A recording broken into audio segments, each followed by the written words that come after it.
আম্মু এক পাশে তো ঠিক মাঝে না মেবি এই জায়গাটা ছিল আর কি, এই জায়গাটা বুলেটটা ঠিক এদিক দিয়ে আসে, এসে বাবুর ঠিক একেবারে ডাইন চোখের এদিকে লাগে, লেগে এই পিছন সাইডটায় মানে এসে হয়ে ঠিকে যায়, বুলেটটা বের হয় না। তো আমার হাতের উপরেই গুলি খেয়ে কোনো মানে আওয়াজ করতে পারে নাই, ডাইরেক্ট এভাবে হাতের উপর পড়ে গেছে আমার হাতের উপরে। গ্রামের বাড়িতে আহাতকে চিরঘুমে রেখে ওই ঘরে ফিরেছেন বাবা আবুল হাসনাত শান্ত। প্রতিটি কোনায় কোনায় ছেলের স্মৃতি, আর ওই কথাটা, বাবা তোমার বুকেই থাকবো আমি। প্রাণটা ওর ঝরে গেছে বাবা মায়ের কোলেই। সেদিন সকালেও আমার বুকের ভিতরে এসে আমাকে বলতেছে যে আব্বু তোমার বুকের ভিতরে আমার অনেক ভালো লাগে, আমার অনেক ভালো লাগে তোমার বুকের ভিতরে, তুমি আমাকে থেকে যেও না, তুমি আমার কাছে থাকো, তুমি আমাকে অফিসে নিয়ে যাবার সাথে করে। এভাবে আমার কাছে খুব আবেগ ঘনপ্রবণ এভাবে বলতেছে। আসলে তো জানি না যে এটাই হয়তো শেষ বলা, বুকে বাবার বুকে শেষ স্মৃতিটুকু এভাবে ছিল। নারায়ণগঞ্জের ছোট্ট শিশু রিয়া গোপের বয়স হয়েছিল সবে 6। খেলছিল বাড়ির ছাদে। গোলাগুলি শুরু হলে তাকে কোলে নেন বাবা। হঠাৎ একটি বুলেট মৃত্যুদূত হয়ে এসে লাগে রিয়ার মাথায়। আমার পুত্র শেষ, লেখকে তুই আছে মারে।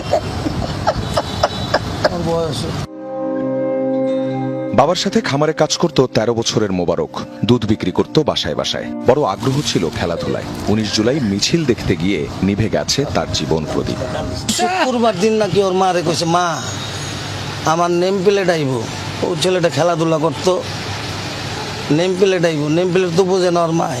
নেম প্লেট আইলো, আমার ছেলের ডেথ সার্টিফিকেট আর মেডিকেলের সার্টিফিকেট আর আজিমপুর গোরস্থানের সার্টিফিকেট সব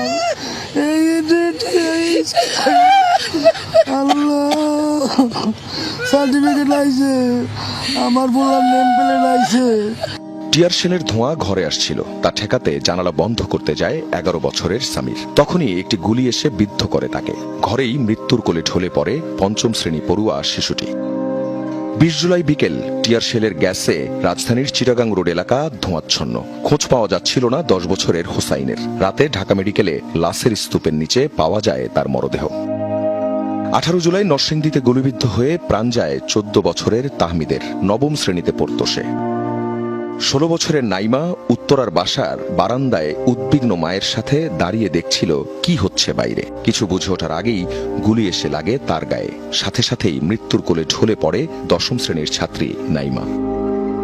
যাত্রাবাড়ি এলাকায় রাস্তায় পড়ে থাকা আহত একজনকে হাসপাতালে নিয়ে যাচ্ছিল 16 বছরের ইফাত। হুট করে গুলি লাগে বুকের বাঁ পাশে। চলে যায় ইফাতের প্রাণটাও। 20 জুলাই বিকেলে এমনিভাবে সাভার এলাকায় প্রাণ যায় 14 বছর বয়সী সাদ মাহমুদের। কৌতূহলবশত সড়কে নেমেছিল সে। একটু ফুটবল খেলতে পছন্দ করতো। তখন আমি ওরে বলছি যে ভাই তুই কোথাও যাইস না, আমি আইসা তোরে বোট কেনার টাকা দিব, তুই কোথাও যাবি না। আমি ফিরে আইসা আমি আমার ভাইটাকে আর পাই নাই ভাই। আমার ভাইকে আমি পাইলাম লাস্ট আপনার গ্রিন লাইফ হাসপাতালের আইসিইউর বেডে ভাই। আমি আর আমার ভাইটাকে ফিরে পাই নাই ভাই। সহিংসতায় গুলিবিদ্ধ আর প্রাণ যাওয়াদের বেশিরভাগই শিশু, কিশোর আর তরুণ। এক অসীম শূন্যতায় পরিবারগুলো। জীবনে কল্পনা করছো এই ধরনের মানুষ কেমনে বুইলা যাবো, আল্লাহ আনাইছে, আল্লাহ আনাইছে। কেমনে বুইলা যাবো স্যার। আখলাকুস সাফা, যমুনা নিউজ, ঢাকা।